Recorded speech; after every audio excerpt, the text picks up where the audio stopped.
I'd like to take a moment and talk about the handshake deal. My word is my bond.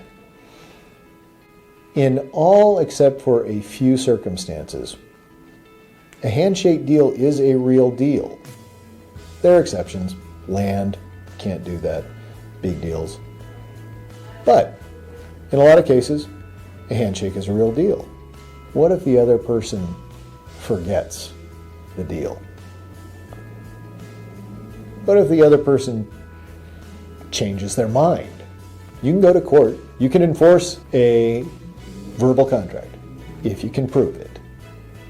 The problem is if you're going to court, you've already got somebody who's probably not agreeing to the deal. And you're going to have to leave it to a judge or a jury to decide who they believe. If it's important that you make a deal that people honor, put it in writing. If it matters whether or not somebody does what they say they're going to do, have a lawyer put it in writing.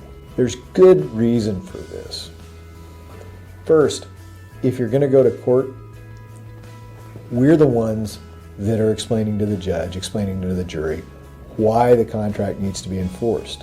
We already understand what the judge is going to look for, what the jury is going to look for, and those terms that will be important in order to make sure that you get the benefit of the deal that you made. You can write down what you think the deal is, and you might do a pretty good job.